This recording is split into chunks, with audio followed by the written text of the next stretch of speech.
sont sanctionnées les irrégularités qui affectent le mémoire? Il existe deux sortes d'irrégularités qui peuvent affecter les actes de procédure, les irrégularités de forme et les irrégularités de fond. Quelle est la sanction d'une irrégularité de forme? Les articles 114 et 117 du Code de procédure civile prévoient que la sanction d'une irrégularité de forme est la nullité de l'acte visé, à condition que cette irrégularité cause un préjudice à l'autre partie. Donc même si la formalité est d'ordre public ou substantiel, cela ne suffit pas pour que l'acte soit déclaré nul.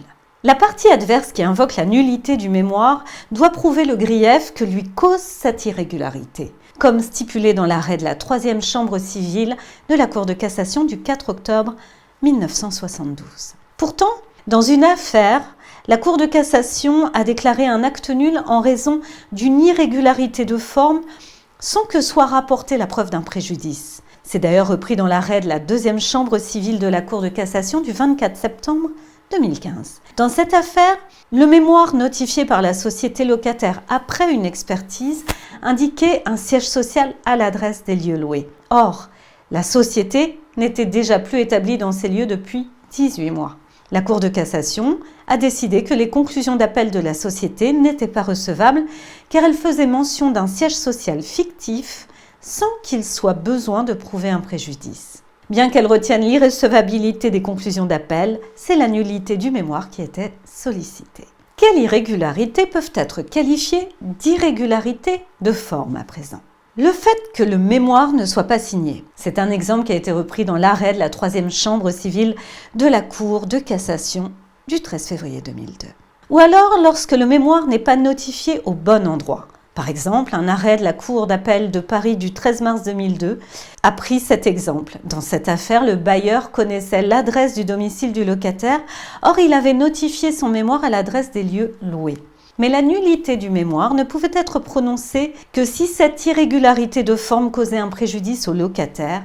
Il n'existait pas de préjudice en l'espèce. Ou alors, si le mémoire préalable du bailleur n'est pas remis au greffe, alors qu'il y avait eu échange et notification des mémoires entre les parties. Dans ce sens, un arrêt de la 3e chambre civile de la Cour de cassation du 22 janvier 1997 a repris cet exemple. Il faut préciser que la remise au greffe du mémoire par une partie ne vise qu'à fixer la date de l'audience et ne saisit pas le juge. Donc, si le mémoire n'est pas remis au greffe, ce manquement ne va pas constituer une fin de non-recevoir, en clair de ne pas faire déclarer la demande irrecevable. C'est d'ailleurs statué d'après un arrêt de l'Assemblée plénière de la Cour de cassation du 23 février 2001. Également, lorsque le mémoire ne comporte pas la copie de la demande en fixation du prix du bail, comme stipulé dans un arrêt de la 3e chambre civile de la Cour de cassation du 16 juin 2010. Comment sont sanctionnées les irrégularités de fond à présent ?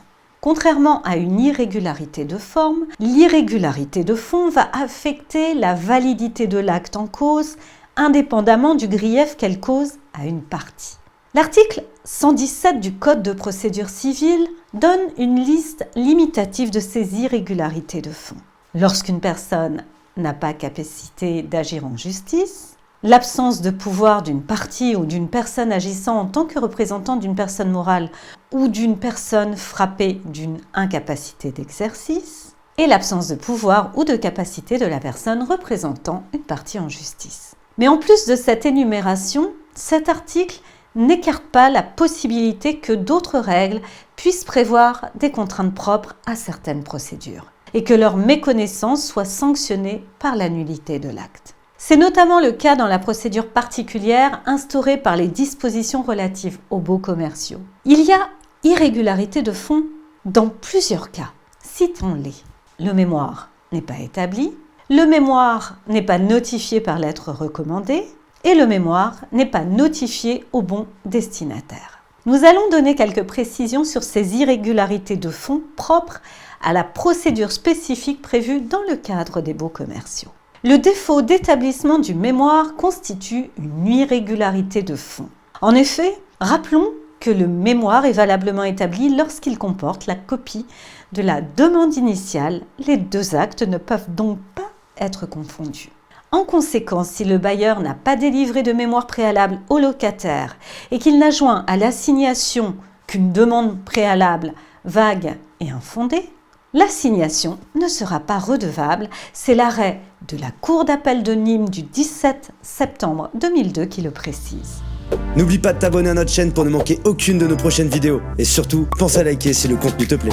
Quelle est la conséquence si les demandes d'une partie sont déclarées irrecevables en première instance pour non-respect de la formalité du mémoire? Dans ce cas, la partie ne pourra pas invoquer en appel des moyens de fonds. Dans une affaire, un locataire a ainsi perdu le droit de faire valoir des moyens de fonds pour appuyer une demande d'expertise judiciaire, comme stipulé dans l'arrêt de la 3e chambre civile de la Cour de cassation du 13 décembre 2006. Cette formalité doit aussi être respectée en Alsace-Moselle. La question a pu se poser car il existe un droit local alsacien-mosellan. C'est d'ailleurs repris dans l'arrêt de la 3e chambre civile de la Cour de cassation du 26 octobre 2011. Lorsque des conclusions sont déposées, suite à l'expertise réalisée dans le cadre de l'article R 145-30 du Code de commerce, et sans avoir respecté la formalité préalable du mémoire, ce dépôt est nul. C'est ce qu'indique l'arrêt de la 3e chambre civile de la Cour de cassation du 24 juin 1998. La notification du mémoire après une mesure d'instruction va conditionner la régularité de toute la procédure. Et ce, même si les parties n'ont pas d'arguments ou d'autres moyens à apporter. Quelle est la conséquence?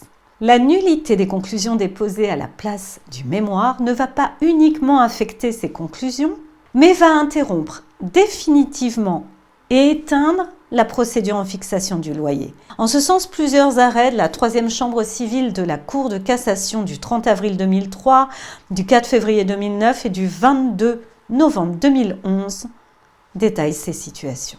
Pareillement, la délivrance d'une nouvelle assignation devant le juge des loyers commerciaux, après mesure d'instruction, au lieu de notifier un mémoire, constitue une irrégularité. Cette irrégularité affecte l'assignation d'une nullité de fonds. La procédure en fixation de loyer entamée va donc être interrompue définitivement. C'est ce qu'indique l'arrêt de la 3e chambre civile de la Cour de cassation du 13 octobre 2010. Si la Cour d'appel ordonne l'expertise, les parties sont tenues de se conformer au formalisme prévu par l'article R 145-26 du Code de commerce. C'est une notification d'un mémoire par lettre recommandée avec accusé-réception. Le fait d'intituler un document « Conclusion récapitulative » notifié après une mesure d'expertise n'a pas de conséquences sur sa validité, car aucune disposition n'exige que le document soit appelé « mémoire » au risque d'être déclaré nul.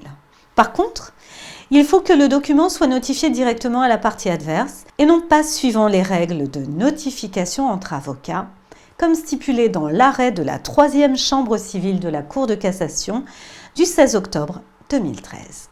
Mais il faut signaler que cet arrêt est antérieur à l'obligation d'être représenté par un avocat dans le cadre de cette procédure. Cependant, la Cour de cassation est venue atténuer la sévérité de ces solutions par 2 arrêts de principe prévoyant que la notification d'un mémoire régulier tant que la juridiction, le juge ou la cour d'appel, n'a pas statué, peut couvrir l'irrégularité de fonds qui affecte la procédure en fixation du loyer pour défaut de notification d'un mémoire. Cela est notamment stipulé aux arrêts de la 3e chambre civile de la Cour de cassation du 17 septembre 2008 et du 22 janvier 2013.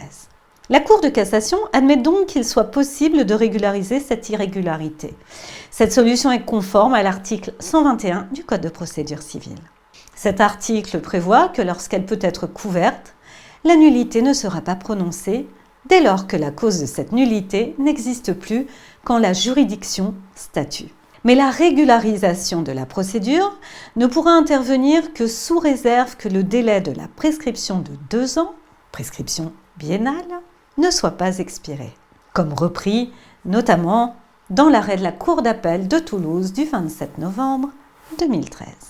Pour synthétiser, lorsque la procédure en fixation du loyer est affectée par une irrégularité de fonds, en somme pour défaut de notification d'un mémoire préalable et régulier. Il est possible de couvrir cette irrégularité en notifiant un mémoire régulier, mais cette régularisation doit être effectuée dans les délais, en somme au cours du délai de la prescription de 2 ans, et intervenir avant que le juge saisi ne statue. Cette disposition est d'ailleurs encadrée dans l'arrêt de la Cour d'appel de Pau du 24 juillet 2017.